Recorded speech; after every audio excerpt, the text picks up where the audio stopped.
como siempre, podríamos parar casi país por país para ver las peculiaridades y las distintas realidades que tenemos encima.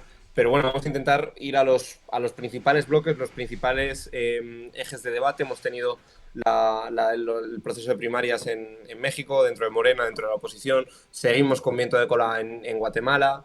Tenemos las elecciones en Ecuador, tenemos las elecciones en Argentina. Como siempre, en el chat nos podéis dejar vuestras sugerencias, vuestros temas y demás. Y lo hacemos, pues nada, yo lo hago con dos compañeros que es pisar tierra firme para hablar de América Latina. Con Edu, con José, ¿cómo estáis? ¿Qué tal? Bien, bien. Ya se nos ve a los tres, si no me estoy equivocando. Vamos a actualizar la meta, nos hemos quedado a una de cerrar la meta definitiva del bloque anterior, pero bueno, por una no nos vamos a poner rígidos y vamos a pasarlo por alto. Esperemos que... Estamos seguros de que lo vais a compensar ahora. Y sí, hoy en teoría... Bueno, son muchos países en América Latina. Ya sabéis que estamos haciendo seguimiento de varios procesos políticos y electorales que se están sucediendo en el continente y que aunque las dinámicas sean muy distintas, lo decimos siempre, por ejemplo, a lo que es seguir la actualidad en el continente africano, las dinámicas políticas son muy distintas, los elementos sociales a los que hay que tomar en consideración no son los mismos, pero igualmente es un continente de muchísima efervescencia política. Es un continente que a mí me da la impresión de que vive permanentemente en un proceso electoral todo el tiempo, porque aunque ese proceso se da igualmente en Europa, que como son varios países siempre hay elecciones, hay una particularidad en América Latina, que es que siempre da la impresión de que todas las elecciones, todos los procesos electorales son absolutamente determinantes. Y eso es en parte lo que vamos a ver hoy. De hecho, buena parte de los bloques que vamos a tocar ahora en esta sección tienen que ver con procesos electorales. Nuestra idea es, y de hecho ya le voy a dar paso a Néstor y a José, que pilotan mucho más de este país en específico que yo, nuestra idea es empezar y darle prioridad temporal a México. Vamos a intentar mantenernos en una media hora de hablar de México para poder hablar de otros procesos, pero va a ser el país del que más hablemos. Primero evidentemente por su peso regional, es innegable, y porque además hay noticias, y aquí hemos comentado muy por encima, pero yo quería ver qué era lo que opinabais ambos del peso que puede tener la decisión tomada por Marcelo Ebrard. Me acuerdo que en un directo decía Néstor que, bueno, que no había forma de que Morena no ganase las elecciones. Le preguntaré ahora si cree que eso no ha cambiado con la decisión de Ebrard. Yo el otro día comentaba que, bueno, a la luz de las encuestas, si Marcelo Ebrard hubiera permaneciese en Morena, sería una autopista electoral, y ahora lo que solo hay es un gran favoritismo de Morena.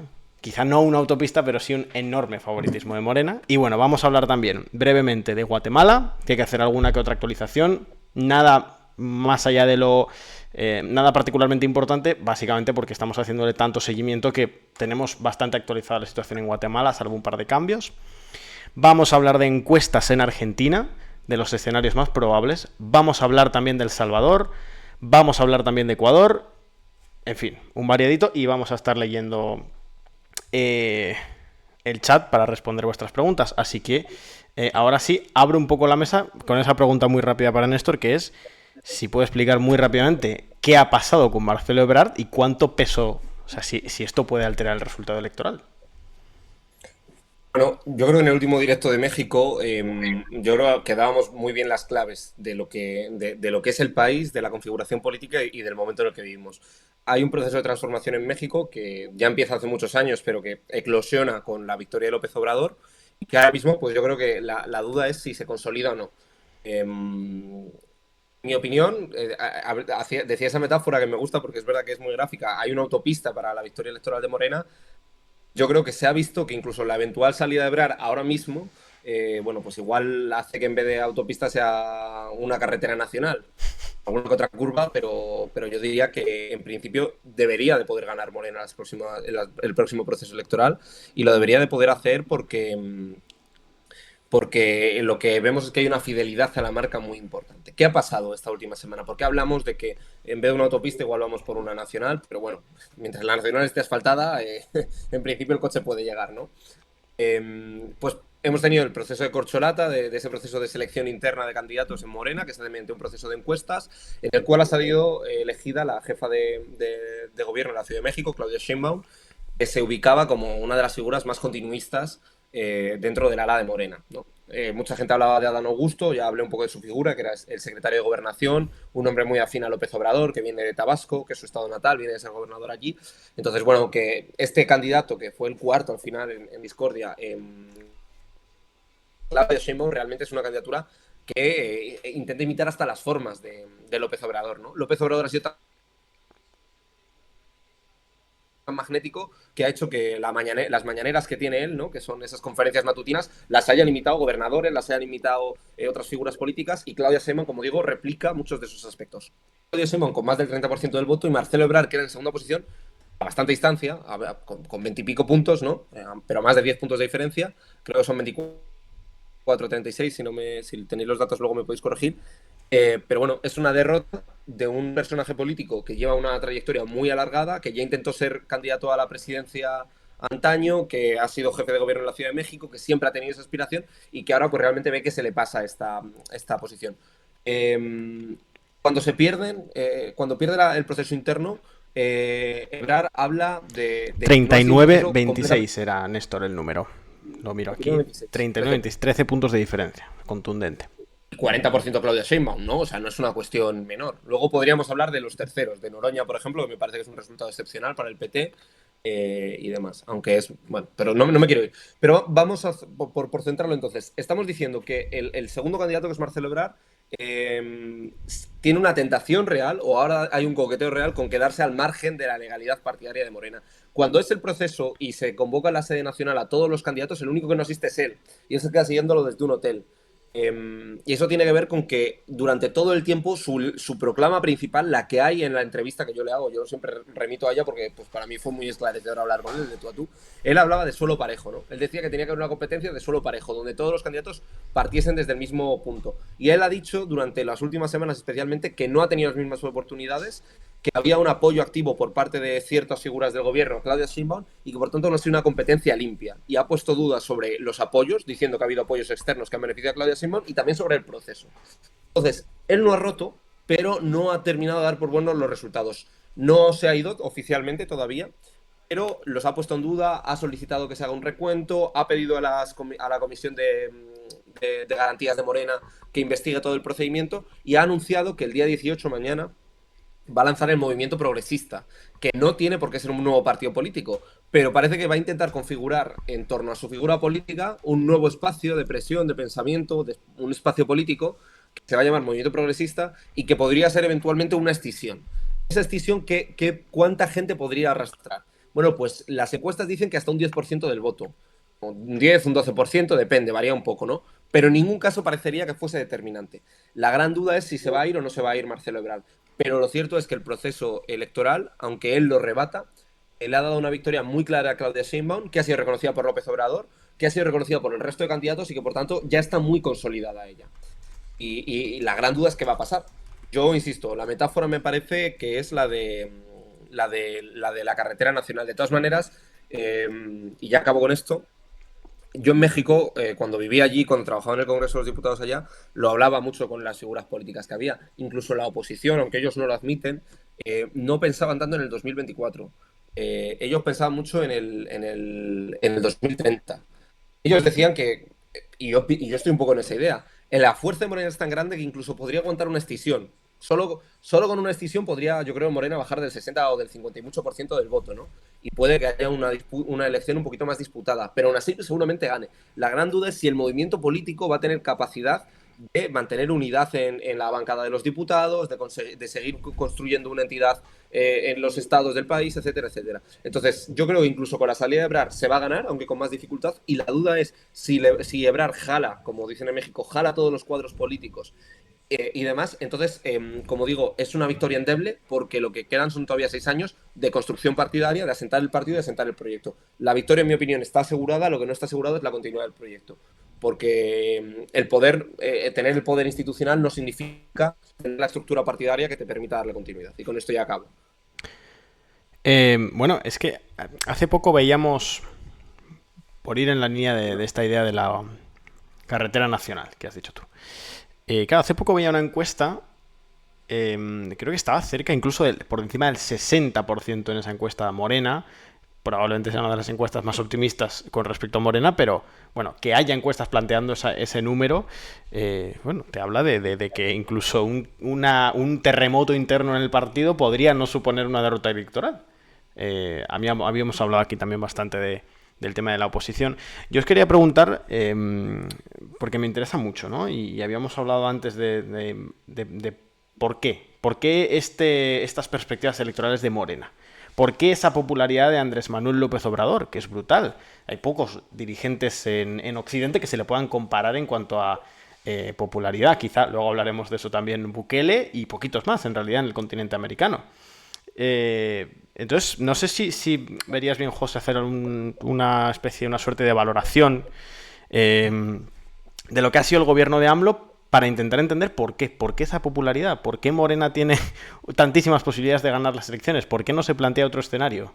¿Qué ha sido, más allá de los errores de los distintos partidos, qué ha hecho el propio gobierno de AMLO para conseguir eso? Por cierto, gracias a Pandemia Digital, que nos habla en su suscripción, 6 meses de suscripción, y además algunas nos ha ayudado con alguna raid. A ver si algún día cuando terminamos el directo te pillamos en vivo y te hacemos una raid también a ti. Pasa que generalmente terminamos más tarde que tú y eso nos lo dificulta mucho. Y nos comenta que si podemos hablar de Verástegui. Bueno, yo estoy investigando bastante el caso de Verástegui, estoy preparando un artículo para otro medio y es muy interesante. Después me gustaría que hablásemos un poco de Verástegui porque es muy pronto, yo no me quiero aventurar a nada, pero me huele mucho a Javier Milei. Me huele mucho a esa capacidad con una oposición muy débil simbólicamente y el espacio antimorenista en disputa. O sea, no está claro que el espacio antimorenista esté sí o sí representado por los partidos que hoy conforman el Frente Amplio, pero bueno, luego lo analizaremos. Si podrías hacerme, José, Néstor, esta valoración para entender un poco eso, esa enorme popularidad. Sí, a ver, obviamente Néstor del tema político mexicano creo que domina también bastante, así que si me equivoco en algo me corrige. A ver, yo creo que hay que tener claro que la democracia que hay en México tiene sus particularidades, es decir, no es una democracia a la europea y muchas redes clientelares por detrás. Bajo mi punto de vista, lo que hace Morena es absorber todas esas redes clientelares que había previamente, sobre todo del PRI, ¿no? De hecho, yo recuerdo del primer tiempo cuando Morena ya entra a gobernar el país, cómo hay figuras del PRI que, bueno, pasan directamente de partido y también hay como cierto buen rollo de Morena con ciertas personalidades del PRI. Por ejemplo, recientemente AMLO como que hablaba muy bien de Eduardo del Mazo, el gobernador del Estado de México. También como que, bueno, tenía buenas palabras hacia Peña Nieto por la transición del poder que se había dado, que no había habido ningún inconveniente. Me va a fallar el nombre, pero el exgobernador de Sinaloa, solo sé que se apellida Coppel, lo premió con la embajada aquí en España, precisamente. Entonces, yo creo que una de las claves es eso, es aprovechar esas redes clientelares, el acarreo de votos que todo el mundo conoce en México, que para el que no lo sepa, pues básicamente es vales de despensa, etcétera, pues dárselos a la gente, a la población, a cambio de que luego vayan a votar por el candidato, el que sea, ¿no? En este caso, pues se entiende que si las redes clientelares son de Morena, pues a los candidatos de Morena en cada lugar. Yo creo que esa sería una primera clave para explicar el éxito, o más bien la consolidación de Morena durante este sexenio y que prácticamente tenga la oposición barrida y fusionada en un frente amplio que la verdad que ideológicamente no tiene mucho sentido, aunque bueno, entiendo que se han tenido que unir porque es que si no, no les quedaba de otra.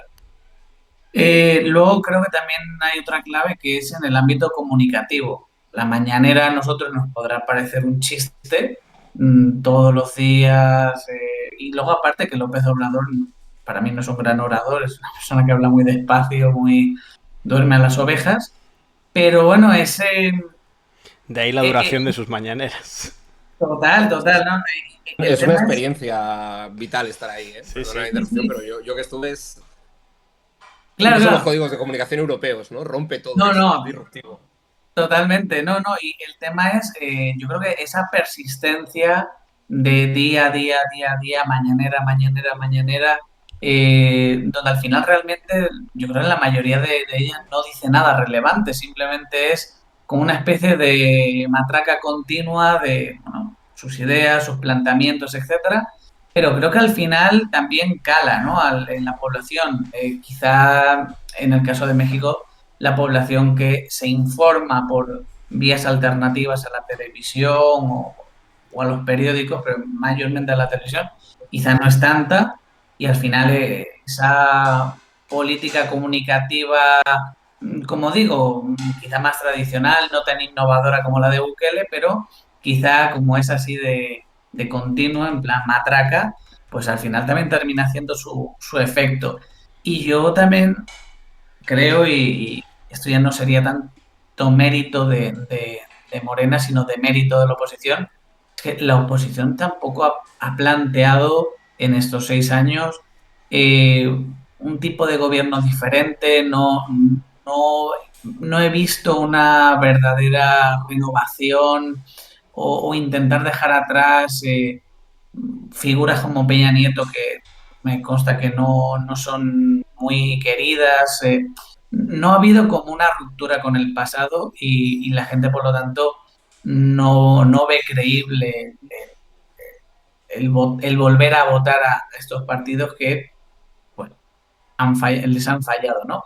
Yo creo que mucha gente votó en su momento a Morena no por convencimiento, sino eh, por rechazo a. Había mucha gente en aquel momento que decía, yo si gana López Obrador me voy del país. Y bueno, porque supone que venía prácticamente a arrasar, ¿no? Con el país y a dejarlo en los cimientos. Y la verdad es que no, es decir, 6 años después, con todo lo que queramos, pero no, el país sigue adelante, sigue funcionando, no se ha caído nada y probablemente pues hay gente que ya no lo va a votar en rechazo a, sino pues oye, más convencido de mira, está haciendo el tren Maya, se ha puesto ahora en marcha el tren interurbano Toluca Ciudad de México, la refinería de Dos Bocas, es decir, ve que hay cosas en marcha que se están consolidando de determinada forma, pero bueno, ahí va y por lo menos parece que hay una diferencia con respecto a lo anterior, que muchas veces eran promesas y quedaban un poco en saco roto, o caían en saco roto. Vemos ahí el comentario de Pandemia Digital de Julián, que nos dice, claro, una de las claves de la robustez del apoyo a AMLO son las mañaneras y dice que marca la agenda del día y que la oposición responde a los temas que López Obrador ha apuntado esa mañana. O sea, como que claro, todo el debate político mexicano luego parte en torno a lo que AMLO ha planteado esa mañana. Y eso, claro, en términos de comunicación política es un movimiento excepcional. Yo no voy a desvelar tampoco todo porque fue en un ámbito de confianza, pero tuve ocasión de hablar con el ministro de Comunicación de López Obrador, que es uno de sus tipos más cercanos, Sergio, no me acuerdo ahora mismo del apellido. Un tipo muy agradable. Y es verdad que López Obrador tiene ese aspecto popular, ¿no? O sea, es decir, es verdad que no tiene una gran teoría política detrás, a lo mejor en el discurso, pero tiene un discurso muy llano, muy accesible.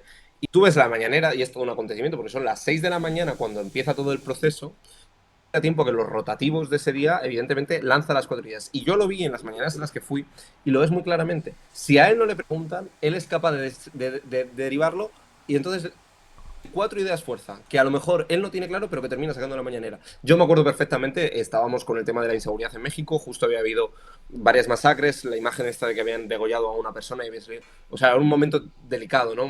Cuando yo estuve allí en las mañaneras.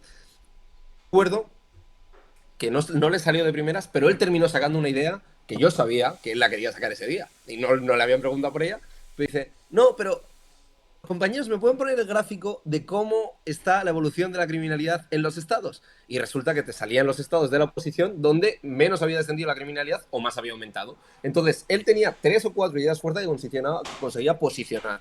Y al mismo tiempo diseminaba una cantidad de información brutal, tiene un equipo por detrás enorme, espectacular, que trabaja de manera muy eficiente, y todo con una prosa muy accesible, muy cercana, muy de pueblo, Porque yo lo que defiendo y lo que digo que es morena, es verdad, la red clientelar la tiene, y no es despectivo, es descriptivo, es lo que pasa en México, redes clientelares. Pero lo que tiene López Obrador, en mi opinión, es, lo había hablado también otras veces, es la concepción nacional popular de que es un sujeto populista, es un movimiento ultra transversal, que en su base tiene cuadros marxistas que vienen del marxismo mexicano de los 80, proscrito, a empresarios de la clase media que vienen del PRI, incluso vienen del PAN, o vienen de MC, o vienen de ser profesionales de la política. Vienen de ser grandes terratenientes que hacían política con el PRI y ahora lo hacen con Morena porque son quienes gobiernan en sus estados.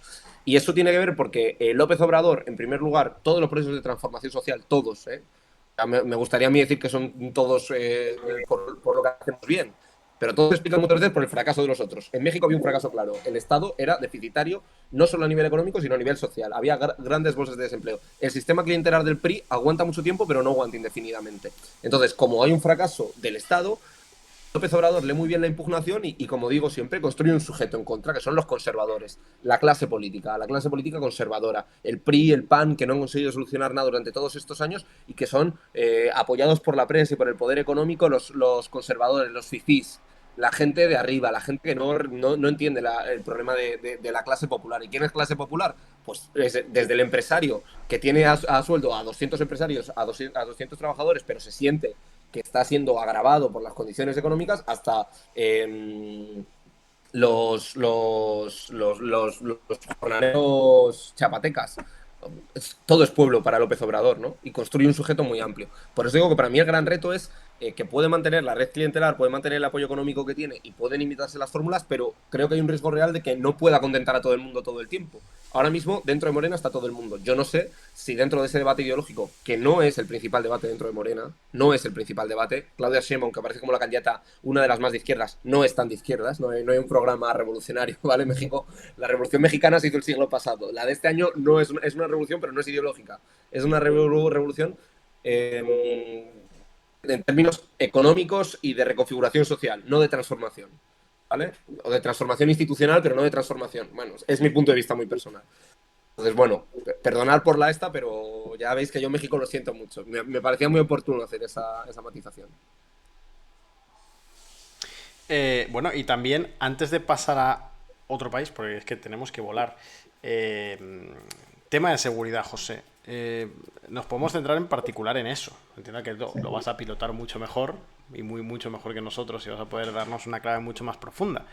Claro, entiendo que, como en la mayoría de países latinoamericanos, siempre los oficialismos tratan de alguna forma de postular que su gestión de la seguridad ha sido mejor que la del gobierno anterior y tratan de vincular incluso al otro espacio político con la inseguridad, hacer una especie de equiparación. ¿Cómo ha sido en la práctica la gestión de López Obrador? Porque además me acuerdo que hace un tiempo hicimos un directo de esto en particular, de la gestión de AMLO del apartado de la seguridad, pero estaría bien contarlo un poco en forma resumen. ¿Cómo de eficaz ha sido? ¿Cuáles han sido las claves de esa política? ¿A qué otras experiencias latinoamericanas se parece o no se parece?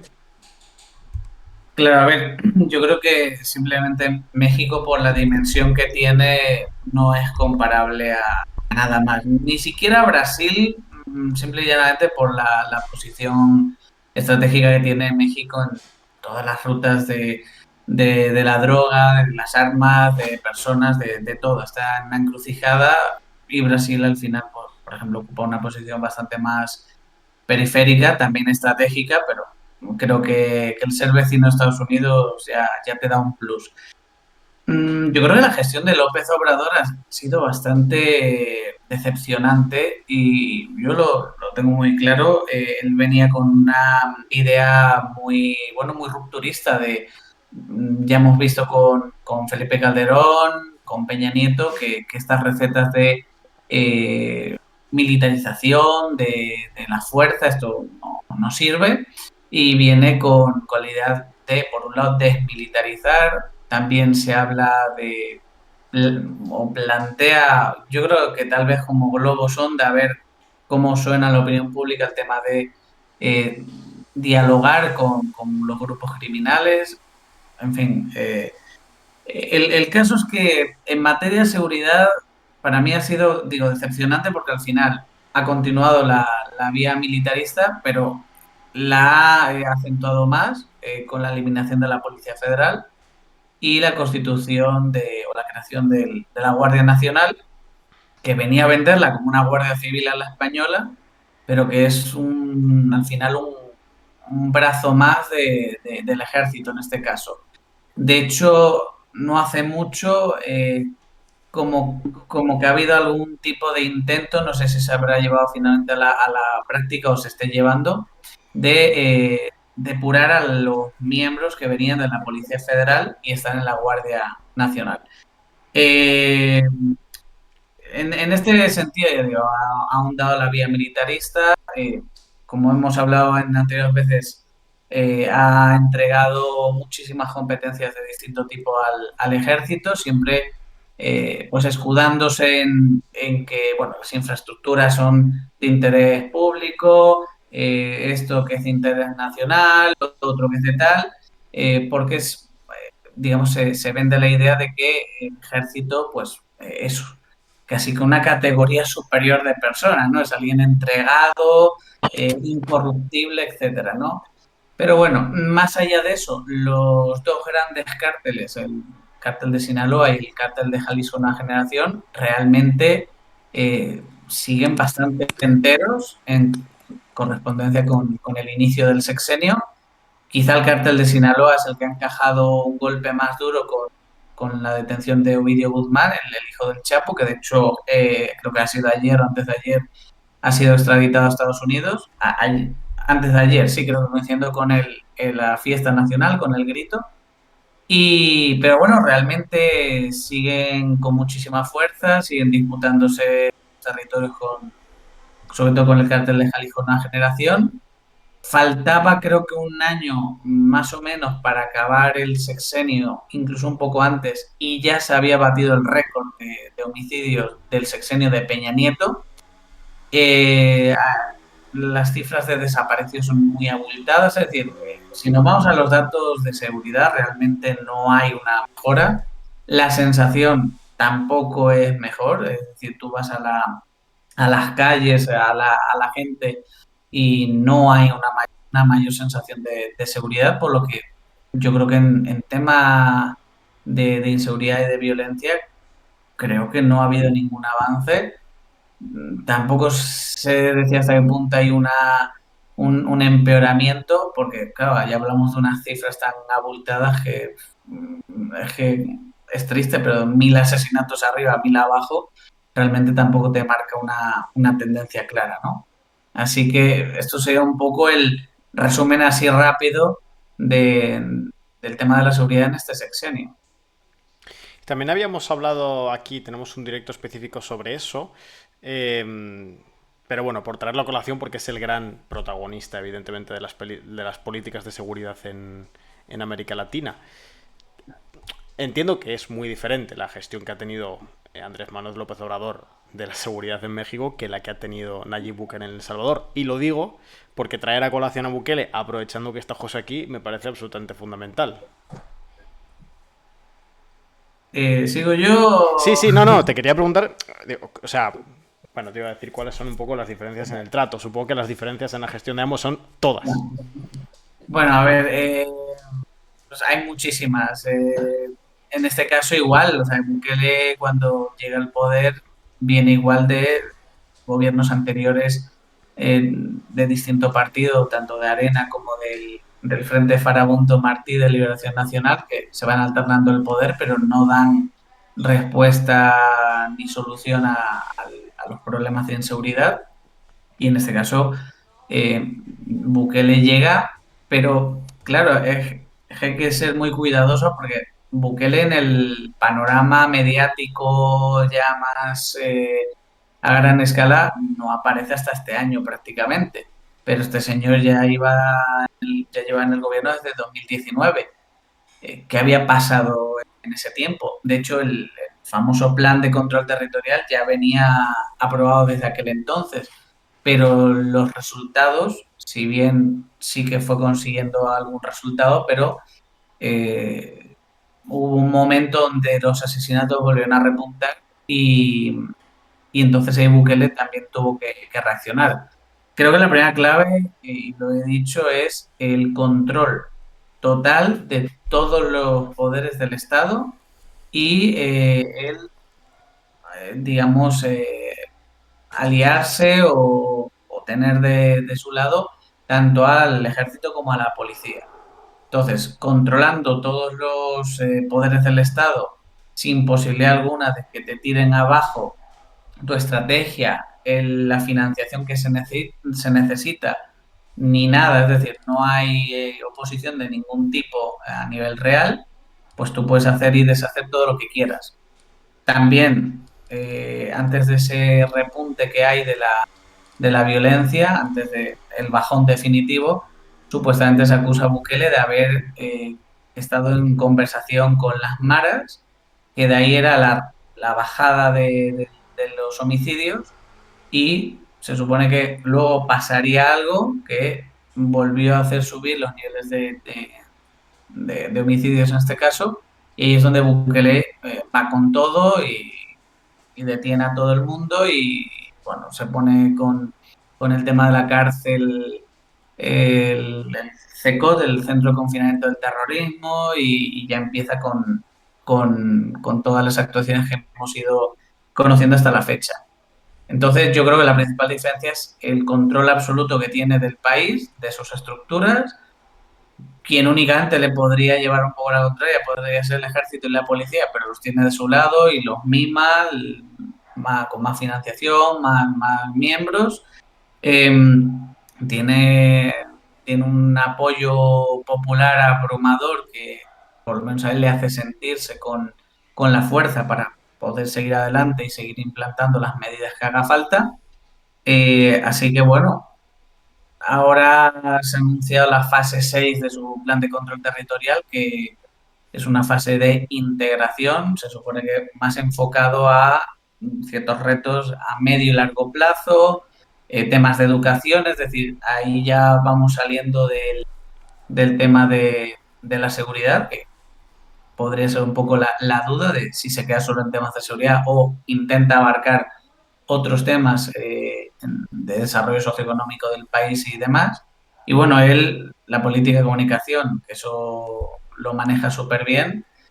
El otro día recibió al emir de Qatar, si no me equivoco, y bueno, que va a anunciar próximamente inversiones, que se ha recuperado la seguridad y que con la seguridad pues ya va a venir el desarrollo económico. Y bueno, tú miras un poco los perfiles asociados a Bukele y bueno, todos son éxitos. Vale, pues si os parece, como lo malo de este directo, lo malo del maratón es que tenemos que tocar todos los temas de manera relativamente superficial, aunque no obstante quiero recordaros que tenemos directos monotemáticos del Salvador con José, de la violencia política en Ecuador con José también. No me acuerdo si estaba marcado en otro, no lo recuerdo bien, pero bueno. El de la militarización y esto de México, sí. Hemos hablado también de, sí, efectivamente, con Néstor hemos hablado de la política mexicana, creo que en 2 directos distintos monotemáticos. Entonces ahora, si os parece, dejamos descansar un poco a José, que le hemos tenido aquí hablando 10 minutos seguidos, hacemos un poquito de Argentina, vemos un poco las tendencias que marcan las encuestas rápidamente y después me gustaría pasar al proceso político ecuatoriano, que es casi simultáneo al proceso político argentino, y entrar también otra vez, volver con José, para el peso que ha tenido y que puede terminar teniendo la violencia política en Ecuador en este proceso electoral. Antes os recuerdo una vez más, antes de entrar a comentar el tema de Argentina, que estamos ahí, tenéis la meta, nos faltan 9 para llegar a la meta de este bloque. Ya sabéis que estamos llegando a todos los objetivos en el directo de hoy, afortunadamente nos estáis dando mucho apoyo. Eso es lo que está determinando que sigamos y sigamos y sigamos en el maratón. Veis que llevamos más de 11 horas, cerca de 11 horas y media. Llevamos desde las 10 de la mañana hora peninsular española y son las 10 y media de la noche. Así que imaginaos. Todo ello porque nos habéis hecho cumplir estos objetivos tanto aquí en el canal de Twitch como en la página web. Así que si queréis seguir dándonos ese apoyo para que sigamos en este maratón y también para que para sustentar el proyecto de Descifrando la Guerra, que ya sabéis que es totalmente independiente y que no depende ni de empresas, ni de entidades internacionales, ni de partidos, ni de estados, ni de nada, únicamente de vosotros, pues que lo podéis hacer con las suscripciones normales al canal de Twitch. Le dais a suscribirse, elegís la duración y ya está. Con el matiz de que este mes hay entre un 25 y un 30% de descuento en todas las suscripciones, es algo que ha establecido la plataforma de Twitch, solo durante septiembre. Si ya estáis suscritos y queréis darnos un apoyo extra, podéis regalar subs a otras personas que estén suscritas. Y si no, siempre lo recuerdo, si sois usuarios de Amazon Prime, si estáis suscritos a Amazon Prime, las suscripciones a cualquier canal de Twitch durante la cantidad de tiempo que elijáis son totalmente gratis. No os cuesta nada y a nosotros nos ayuda casi tanto como una suscripción normal. Le dais a suscribirse, ahí dentro le dais al apartado de Prime, metéis los datos y ya está. Dicho lo cual, y insisto, muchas gracias a todos los que os habéis estado suscribiendo, que habéis sido un montón. Llevamos casi 100 suscripciones en esta maratón, o sea que a ver si llegamos a 500 antes de cerrarlo, eso sería ideal. Lo que vamos a hacer ahora, un poco, simplemente muy rápido, comentar un poco las tendencias de las elecciones en Argentina. Hemos estado revisando las encuestas, siempre y cuando, o siempre recordándoos que las encuestas en América Latina vienen fallando estrepitosamente. Ahora cuando veamos también el caso de Ecuador veremos hasta qué punto. Pero es cierto que, bueno, algo de utilidad le podremos llegar a dar, o al menos considerar que están ahí como mínimo, no ignorarlas, al menos decir que están, matizando que vienen fallando de manera muy, muy importante. De hecho, en la propia Argentina ninguna encuesta daba a Javier Milei como primera fuerza. Creo que la única encuesta que daba a Javier Milei primera fuerza eran los directos de Twitch de Descifrando la Guerra, parcialmente, o sea que... Lo que tienen las encuestas, lo que están marcando las encuestas en Argentina es que ahora mismo solo hay dos escenarios posibles en Argentina. El primero y más probable, gracias por cierto a Sviatak por esa suscripción con Prime, que le ha salido totalmente gratuita.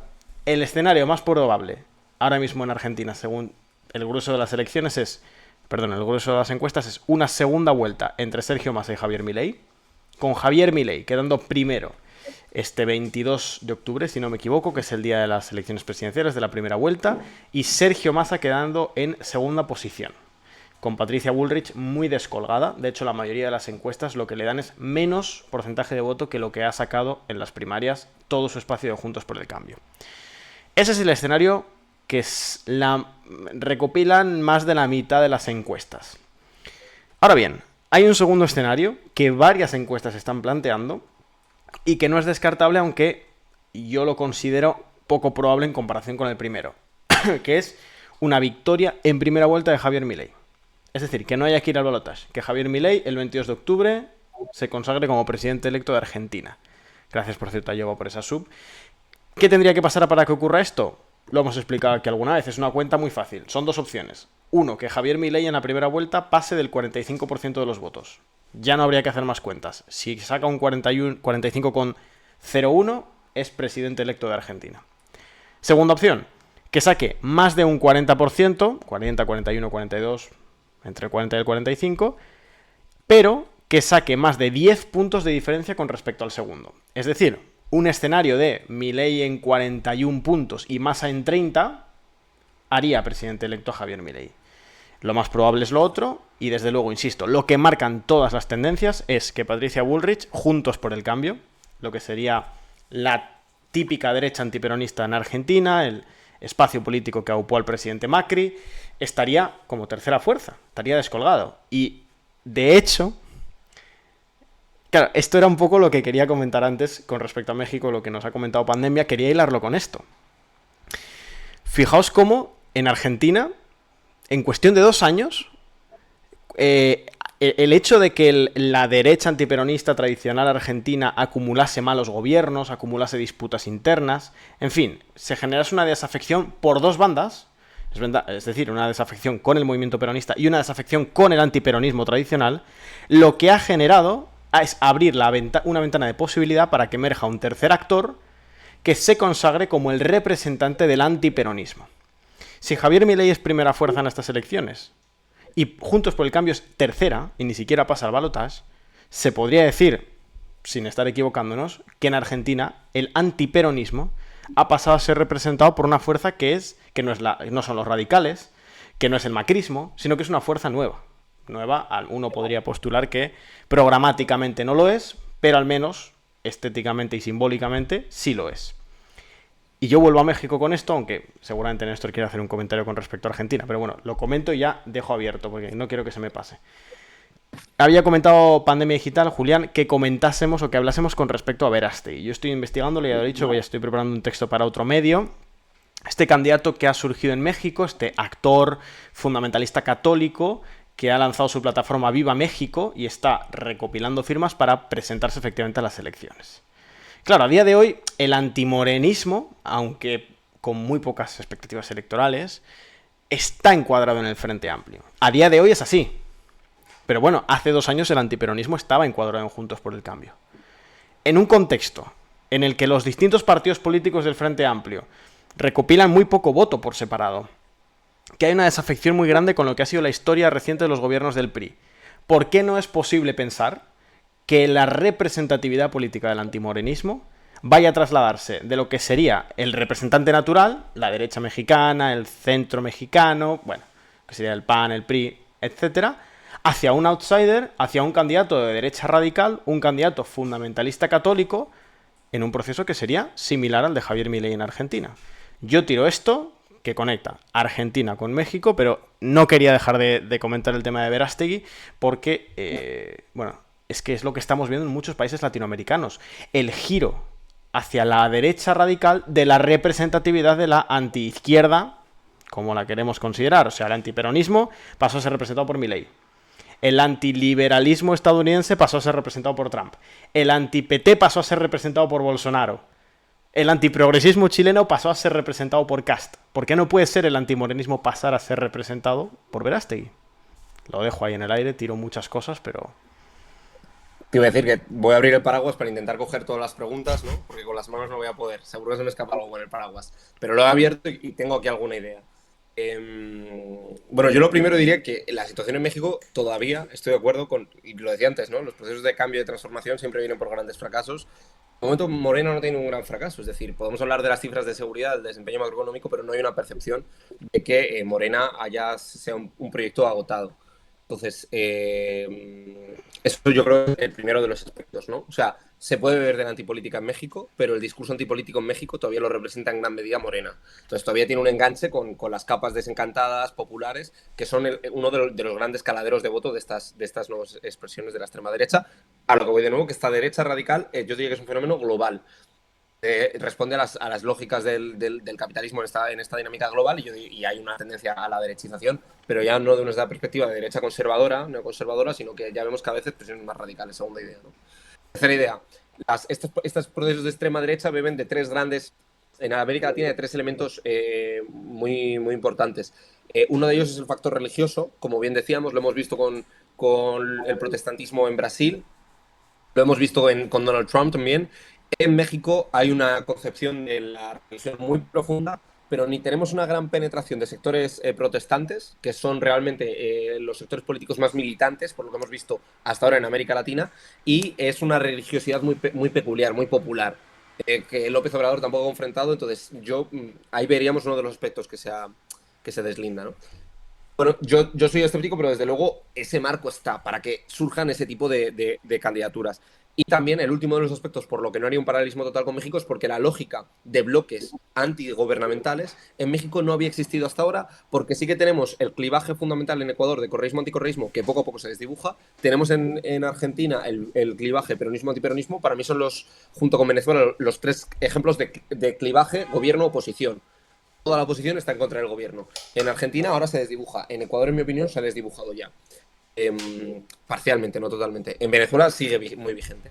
En México, esa gran alianza en torno a Morena, todavía, aunque se presenta uniformemente a las elecciones, representa proyectos de país muy diferentes, con estructuras de país muy diferentes. El PAN es un partido con una estructura muy sólida. No está en decadencia. Quien está en decadencia es el PRI, y yo diría que de momento quien está absorbiendo toda esa composición, que no es total, está siendo Morena. Por tanto, quizá deje un espacio más limitado para una candidatura que pueda competirle. En todo caso, sí, en México hay margen en todas mundo, yo creo, para esas tendencias de derecha radical. Yo creo que, como digo, hay que estar pendiente del factor religioso, porque, como digo, México tiene un factor muy propio, muy singular, que no creo que pueda ser, no digo que no se pueda dar, pero digo que no va a ser tan fértil como puede ser en Brasil o en Estados Unidos. Hay que mirar el desempeño de la oposición, porque el PAN sigue siendo el gran actor que impulsa el Frente Amplio por México, y que yo creo que lo podría dejar caer dado el momento, y que es un partido con fuerza aún, y que, por tanto, es reconocible todavía para el elector mexicano. Y sobre todo que Morena todavía tiene un desempeño que es entendido por la inmensa mayoría del votante mexicano como un desempeño que impugna el sistema político, aunque son parte del sistema político, son gobierno, y que todavía no está agotado, no se percibe como un fracaso. Yo diría que esa es la excepción, pero estoy muy de acuerdo con lo que haces. Pero con esos matices, yo circunscribiría el este, ¿no? El gran drama puede ser que, aunque Morena vaya a ganar, este candidato outsider te saque un 15% del voto y entonces te hace un roto dentro de la oposición. El gobierno sigue lo suyo, Claro. pero te hace un roto dentro de la oposición. Y muy brevemente con Argentina, y no me extiendo porque ya lo he dado muy bien todas las clases, yo creo que el fútbol va a haber que ponerlo. Hoy tenemos elecciones en Chaco, por ejemplo, ¿no? Y ahí tenemos de nuevo esa lógica de voto dual, donde previsiblemente estamos viendo en elecciones locales que estamos viendo hasta ahora que la Libertad Avanza no cuaja en la mayoría de los casos, y ahí sí que hay una derecha conservadora que tiene en las elecciones a las gobernaturas tiene un muy buen desempeño, pero que no se va a dar en el proceso de las elecciones presidenciales. Todas las encuestas están dando, como bien decías, a Milei, es en torno del 30 y mucho, del 37%, ¿no? Yo creo que la media está en el 37%, y yo veo difícil que llegue al 40% a día de hoy. También hay que ver cómo se comporta el voto de Patricia Bullrich en segunda vuelta. Y ahí está la gran incógnita, ¿no? Si es un voto, si va a pesar más el antiperonismo o el antiestado de Milei. Claro. Y ahí tenemos algunos ejemplos de voto bajo esta dinámica, bajo esta lógica, como pudo ser, por ejemplo, en Chile o como ha sido en otros países de América Latina. Es decir, cuando se rompe el sistema político tradicional, no está claro, la ciencia política de momento no sabe percibir con 100% de certidumbre. Lo hizo un politólogo, por desgracia, ¿no? No lo elegí yo bien yo en su momento. No sabemos todavía cómo se comportan los caudales de voto, ¿no? Lo vimos en Chile. Cuando se rompió Chile, no sabíamos qué iba a pasar. Vimos que Boric ganó por mucho más de lo que se esperaba, pero no tuvo por qué pasar eso. Morena pasaba lo mismo. Se estaba rompiendo el escenario político mexicano, pero nunca esperaba nadie que López Obrador fuese a irrumpir tanto. Si se rompe el escenario político en Argentina, no sabemos si el votante de derechas tradicional conservador religioso, que se ubica en un clivaje que va desde el liberalismo moderado hasta el conservadorismo social, va a apostar por el Estado, por una concepción del Estado que se lee en los parámetros de la institucionalidad argentina que ha existido hasta ahora, o va a apostar por derogar lo que existía. No lo sabemos porque es un votante conservador, es un votante que es católico y que a lo mejor aboga por un Estado fuerte, pero al mismo tiempo es un votante que está desencantado con la política. ¿Qué va a hacer el votante religioso de Buenos Aires? Católico. Pues no lo sé. Yo creo que ese es el gran debate si vamos a una segunda vuelta donde los votos de Bullrich sean fundamentales. Ya me callo que también tengo otra callo, ya me conocéis. Bueno, yo es que con respecto a esto hago dos comentarios muy rápidos. El primero, yo recomiendo a quienes quieran sacar conclusiones con respecto a quienes estén con muchas ganas de saber ya qué va a pasar en las elecciones argentinas en un mes, que no miren las elecciones provinciales, que se olviden. Aquí en los directos que hicimos de Argentina ya dije que no había que sacar ninguna conclusión de las elecciones provinciales. Bueno, solo deciros que el fin de semana pasado hubo elecciones en Santa Fe y ganó el candidato Horacio Rodríguez Larreta las elecciones. O sea, que acaba de sacar un 10% en la interna de Juntos por el Cambio, la interna nacional. O sea, las elecciones provinciales en Argentina están desconectadas de la elección nacional, hasta un punto que me sorprendió hasta a mí. Y yo sabía que estaban desconectadas, pero me ha sorprendido el grado hasta el cual están desconectadas, porque Javier Milei sacó cerca del 40% en provincias en las que sus candidatos habían sacado un 3%. O sea, es un nivel de desconexión absoluto. Y con respecto al tema de esta irrupción de las derechas radicales, yo sí aquí matizo una cosa y va un poco en tu línea. Yo creo que aunque la posibilidad está paulatinamente en todos los países latinoamericanos, hasta ahora, generalmente en aquellos países en los que la derecha radical o la ultraderecha, en cualquiera de sus formas, se ha rogado la representación del antiizquierdismo, o como se traduzca en cada caso particular, se ha dado siempre dos condiciones que entiendo, vosotros me podréis confirmar mejor, que todavía no se están dando en México, que son, en primer lugar, una polarización y una radicalización de la realidad política, incluso una violentización de la realidad política, impulsada en primera instancia por la derecha tradicional nacional. Es decir, cuando la derecha brasileña impulsa el proceso judicial contra el PT, contra los dirigentes del PT, está violentando la política. Está empujando a la política nacional hacia unos términos mucho más violentos y mucho más polarizantes. Cuando empieza toda la campaña contra Cristina Kirchner desde hace 10 años, esa campaña no está impulsada por lo que hoy son los anarcocapitalistas, sino que está impulsada por lo que hoy es Juntos por el Cambio en los distintos espacios de comunicación y con, según denuncian muchas fuentes de Unión por la Patria de hoy, con los vínculos con el Poder Judicial. Pero además se da una segunda situación una segunda situación necesaria que en México todavía no se da. Y es que a día de hoy al menos cronológicamente y seguramente políticamente también, estos movimientos de derecha radical que emergen como la primera o segunda fuerza política nacional, por delante de la derecha tradicional, generalmente son síntesis de dos fracasos percibidos. Es decir, en un primer momento se percibe que falló la izquierda en el gobierno y en un segundo momento se percibe, o viceversa, se percibe que falló la derecha tradicional en el gobierno. Y es ahí donde se genera el desencanto estructural con el sistema político nacional. Milei, en realidad, es fruto de cuando Cristina Kirchner, o bueno, cuando Daniel Scioli, candidato kirchnerista, pierde las elecciones en 2015, saca un buen resultado el kirchnerismo. El resultado no es un muy mal resultado, es un resultado competitivo, es un resultado que, si hubiera habido elecciones un año después, podría haber competido la victoria perfectamente. El gobierno de Macri desencanta a mucha gente que pensaba que con el gobierno de Macri se iba a sostener lo que percibían bueno del gobierno kirchnerista y se iba a amplificar en una dirección que les iba a gustar todavía más o que iba a solventar algunas demandas que habían quedado insatisfechas. Eso se percibe como un fracaso y se vota a Alberto Fernández. Cuando en esa segunda oportunidad el gobierno entrante también decepciona, ahí es donde se produce un proceso de desafección política estructural. Porque se asume que ya no hay salida y que la salida tiene que ser tangencial, o sea, romper con todo. No sé exactamente hasta qué punto había una percepción de fracaso en los gobiernos del PT en Brasil. Yo creo que lo había, parcialmente. En Argentina es evidente. Es decir, si en Argentina el gobierno de Alberto Fernández hubiera sido un gobierno con de mayor capacidad de contención en lo social, probablemente el fenómeno Milei no habría surgido con esta fuerza. O si el gobierno de Macri no hubiera sido tan destructivo en términos de derechos económicos, en términos de productividad y en términos de deuda externa. Probablemente no habría surgido Milei.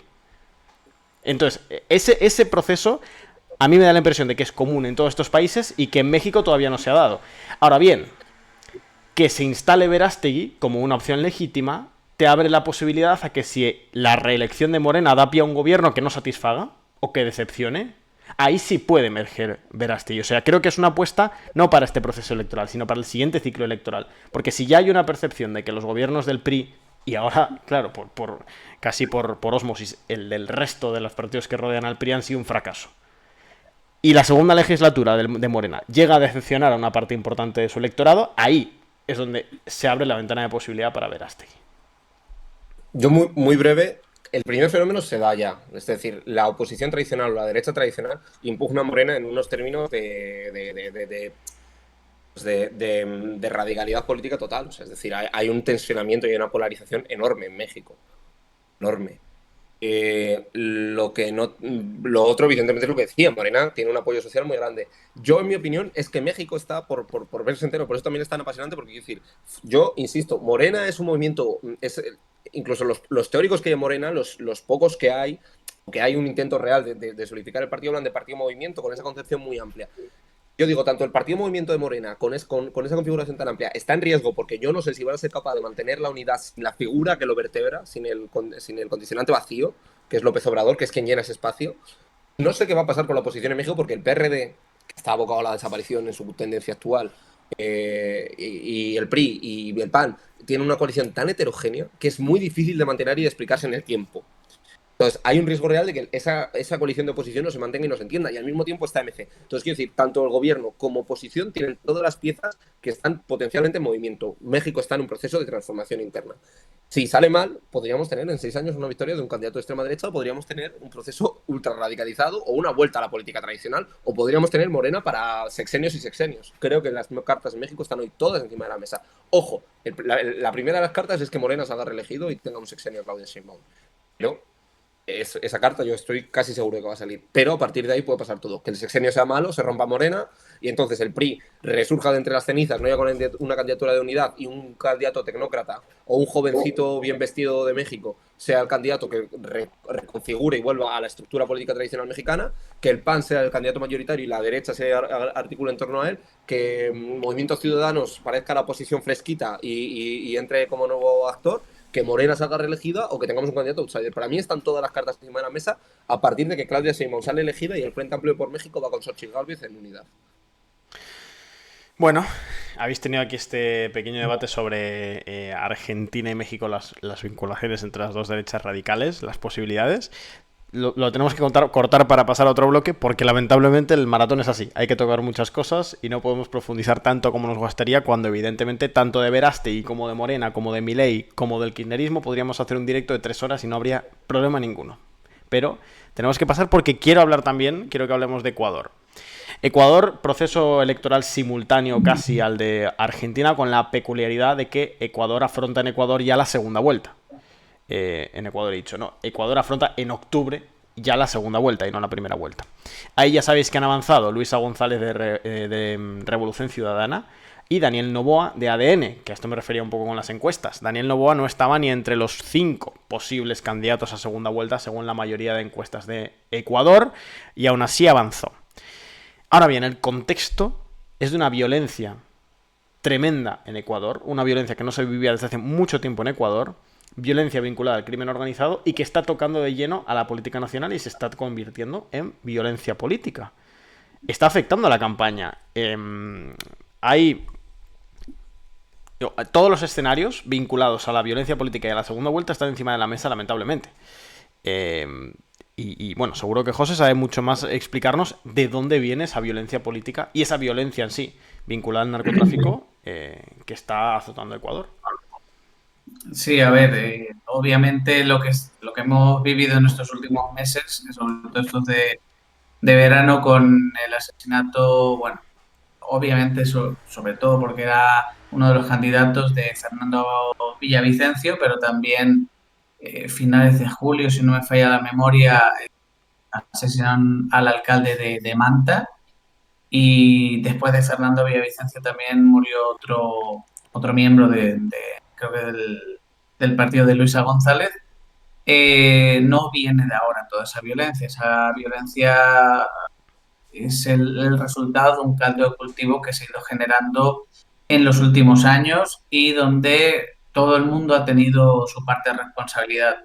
Tenemos que recordar que Ecuador hace unos años era uno de los países más seguros de América Latina, que eso tiene mérito porque siempre hablamos de América Latina como bueno, como un lugar pues, con altos niveles de inseguridad, con muchísimos homicidios y, bueno, como digo, tenía unos niveles en este caso de homicidios realmente bajos, si no me equivoco, estaban en unos niveles de unos 7 asesinatos por 100.000 habitantes, creo sobre 2017, 2018, si no me equivoco. En 2020, perdón, y mismamente al término de 2022, pues ya estábamos en prácticamente 26 homicidios por 100.000 habitantes, y la tendencia de este año es que si se mantiene como venía durante el primer semestre, pues podamos llegar a 40 homicidios por 100.000 habitantes, que sería prácticamente el principal país de América Latina en homicidios, disputándose el top 1 con Venezuela, es decir, dejando atrás a México, a Colombia, Honduras, etcétera. Rápidamente, ¿qué factores han llevado a esto? Bueno, este primero es más subjetivo porque obviamente tiene su chicha, pero se acusa mucho a ese proceso que inicia el gobierno de Correa de legalizar las pandillas y, bueno, pues de alguna manera bueno, se entiende que de darles ciertas prebendas, etcétera, quizá de manera artificial eso pudo contribuir a unos mayores índices de seguridad, pero sobre todo también ciertas prebendas a miembros de la delincuencia que posteriormente ingresaban en la cárcel, ¿no? Claro, eso entra el gobierno primeramente de Lenín Moreno y, bueno, realmente no solucionan este punto. Esto, de hecho, más bien no hacen nada, dejan que la cosa se siga desarrollando y es a partir de 2019, 2020 cuando ya la cosa empieza a degenerar. En el caldo de cultivo habría que meter la reducción que hay del presupuesto en el ámbito carcelario. Quiero indicar que la inseguridad en Ecuador empieza con motines, con decenas y decenas de muertos. Creo que entre todos los motines que llevan probablemente hay en torno a 400, 500 fallecidos reconocidos. Y esa violencia que empieza en las cárceles se extiende fuera. Y ahí es donde ya empezamos a ver asesinatos eh, ya de otro tipo, ya con violencia más extrema y obviamente pues también con todas las corruptelas que siempre hay en los países de América Latina con la policía a nivel judicial, etcétera, pues ahí es donde empiezan con asesinatos de políticos. De hecho, Fernando Villavicencio, si no me equivoco, lo amenazan, ¿no? O él comenta días antes Sí. de morir que había sido amenazado y la amenaza era, bueno, que si todos los políticos que no cumplan, pues se entiende con los acuerdos que hayan hecho con los criminales, se van a ver, bueno, pues envueltos en este tipo de amenazas y lamentablemente de asesinatos. Detrás de todo esto hay una situación que aprovechan el cártel de Sinaloa y el cártel de Jalisco Nueva Generación. También hay otras organizaciones como la mafia albanesa, pero bueno, principalmente estos cárteles mexicanos que al final convierten a Ecuador en un punto estratégico de las rutas de la cocaína y bueno, tienen básicamente a peones sobre el terreno de juego, que son estas bandas que hemos destacado en otras ocasiones, los lobos, los choneros, etcétera, que no dejan de ser, pues eso, bandas armadas que están jugando una partida de ajedrez a otra escala, ¿no? Pero bueno, corrupción, cierta laxitud con estas bandas, mm, desinversión en ámbitos como el carcelario, como también las fuerzas de seguridad, pues al final hacen que esto se haya ido de control.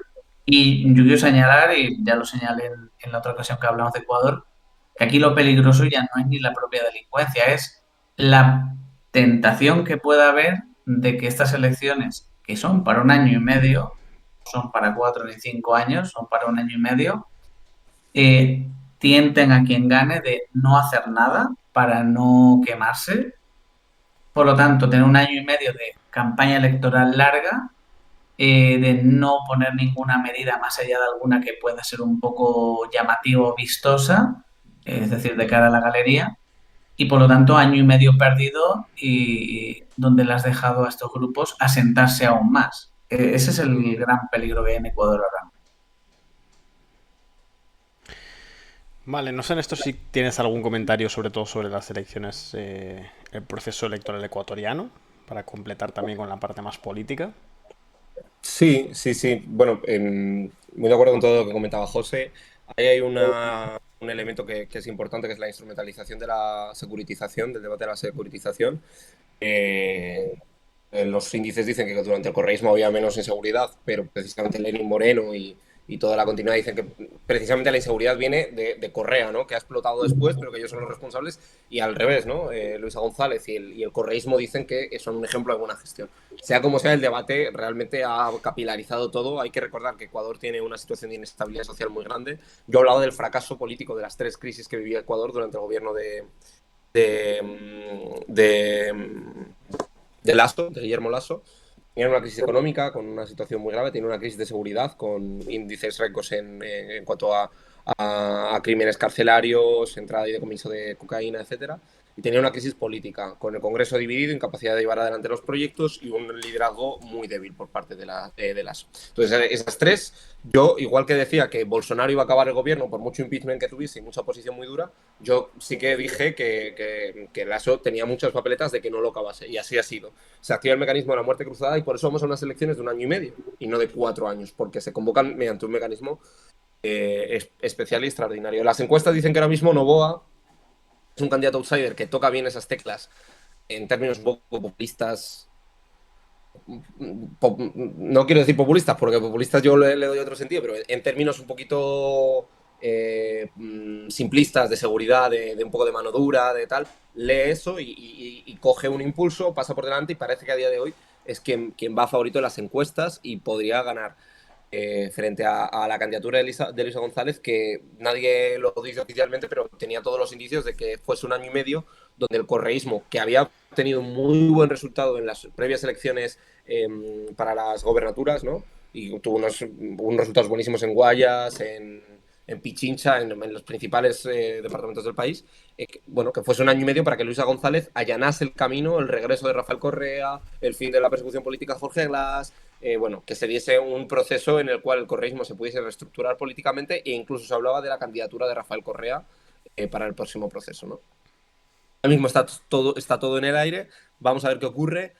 Más allá, siendo el tema de la seguridad el tema principal, sí que hay un punto que yo ni eximo de responsabilidad a Guillermo Lasso, a Moreno ni a Correa, pero que creo que es un elemento que es exógeno y que no se ha manejado bien, pero que es exógeno, que lo ha tocado justo José ahora, que es la evolución de las rutas del narcotráfico, que son muy flexibles. Guayaquil es un puerto ahora que es un punto caliente en las rutas de la cocaína, que se han ido moviendo, que en su momento fueron por Colombia, en su momento fueron por México y que ahora mismo en Guayaquil tiene uno de los puntos calientes. Ahí tenemos una de las ciudades ahora más inseguras en evolución en los últimos años, seguramente sea de las que más inseguras se ha vuelto en menos tiempo.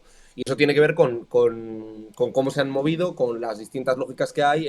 Además, está dejando de ser un sitio de tránsito a ser también un sitio incluso de producción y distribución. Es decir, las lógicas del narcotráfico condicionan las dinámicas regionales y locales de seguridad y en Ecuador pues está pasando eso. Es decir, que más allá de herencias y no herencias, hay un momento en el que cambian las rutas y ven que por Guayaquil tienen esa opción, fundamentalmente, digo Guayaquil, pero por todo el país, ¿no? Y entonces Ecuador se pone en el centro del narcotráfico. Y ese es el gran reto que hay. Efectivamente es un reto. Pero insisto, teníamos un problema económico. Como Ecuador se articula más allá del petróleo, que es un país que tiene una dependencia petrolera no tan grande como otros países de América Latina, pero que la tiene, y cómo consigue diversificar su economía y cómo lo hace socialmente. Tenemos a los indígenas cada 2 por 3 con la CONAIE con movilizaciones muy potentes, tienes una ruptura, una crisis social muy, muy importante, entonces Ecuador, más allá de la seguridad, tiene problemas muy serios.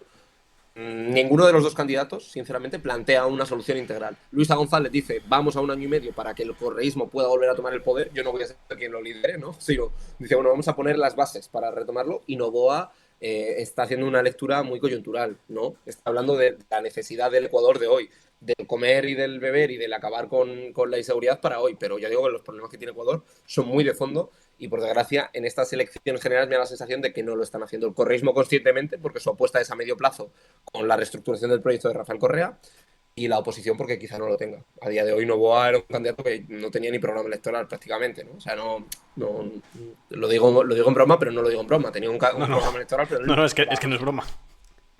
Claro, él no lo esperaba. Es un candidato que se encuentra de repente y dice, bueno, pues vamos para adelante, ¿no? A ver si sale.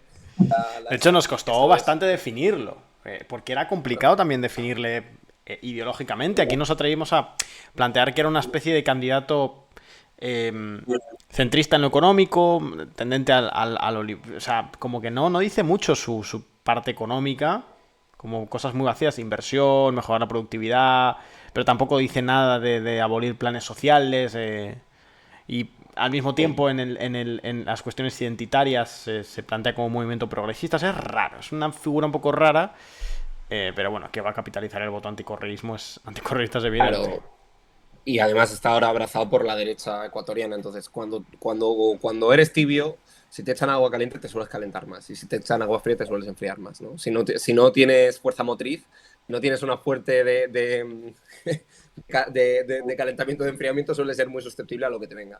Entonces, pues bueno, Noboa, yo creo que es un señor jovencito, con buena apariencia, que tenía un discurso duro en seguridad y que aparecía como un tipo solvente, porque él es un empresario que ha demostrado que se puede gestionar bien, y eso, en un momento de crisis, en un país que está en una triple crisis, ¿no? Yo hablo de esas 3 crisis, pues entra. Pues lo que decimos, cuando el sistema político se desintegra, te sale Pedro Castillo, que tampoco tenía programa electoral, y te gana, ¿no? Perú Libre no era una fuerza, y lo hemos visto ahora como está, que nos pedimos hablar de Perú, no va a dar tiempo, pero eso, o te sale Noboa. Bueno, es la desintegración de los sistemas políticos latinoamericanos, porque son sistemas políticos muy débiles. Y ahí en Fuego en el Horizonte, en nuestro libro, en mi capítulo de América Latina, ahí hablo de las de las tres crisis que tiene América Latina constante, ¿no? La crisis económica como periferia económica, la crisis política, con esa diferencia entre las clases populares y la élite que nunca ha terminado de irse y que siempre ha cooptado eso, y la crisis social, la crisis de la desigualdad. Y a partir de ellas también vemos crisis de seguridad, vemos crisis en la política internacional, vemos una América Latina en disputa, siempre entre ese eje conservador, transformación. Bueno, todo eso está en el libro. No digo más porque es tarde y así la gente lo compra. Evidentemente. Y recuerdo una vez más que tenéis ahí la página de los libros. En la página web tenéis un apartado de los libros. Podéis ver todos los libros que hemos publicado a través de Descifrando la Guerra, por si queréis haceros con ellos, que son muy recomendables. Y bueno, sobrepasadas ya las 12 horas de streaming, creo que podemos cerrar el bloque de América Latina. No sé si Ander me está escuchando, pero le invito a que vaya planteándose entrar al canal para avanzar al siguiente bloque. Y nada, yo me despido, me quedo un ratito más, me despido de Néstor y de José, gracias por haber estado, ha estado muy bien, yo quiero seguir haciendo mínimo un directo semanal de América Latina, porque hay que hacerlo, me saluda Ander a través de la cuenta de Descifrando la Guerra, muy extraño todo, pero bueno, no pasa nada, es lo que hay a estas horas ya. Así que nada, chicos, nos vamos a estar viendo mucho, porque este fin de año, de aquí a diciembre o de aquí a enero, los compas de África presumen de que están teniendo muchísimo contenido del que hablar. Pero bueno, nosotros tenemos las elecciones en Argentina 2 veces probablemente. Esperemos que sean 2 veces. Tenemos las elecciones en Ecuador. Tenemos en enero la sí o no. Bukele. ¿Cómo? Bukele. Tenemos Bukele. Bukele. La reelección de Bukele. Tenemos también la asunción o no de Arévalo en Guatemala en enero. O sea, tenemos un montón de cosas. Así que no se despisten que... Te quería preguntar a José si la de Bukele en primera o en segunda vuelta, ¿tú qué crees? Yo creo que en 0,5. Bueno, yo sí digo que en México tiene una autopista, Bukele tiene un cohete, ¿no? O sea... Nada, Bukele va propulsado y no hay ni gravedad. Bukele tiene ahora mismo como el traslado de Kim Jong-un a Rusia, que ha ido en un tren y dentro del tren había una limusina. Pues ese es un poco el transporte electoral de Bukele. Es una limusina dentro de un tren de alta velocidad. Bukele va sobrado. No, yo creo que no necesita ni campaña directamente. No. Tal día son las campaña, elecciones. Ya está, exactamente.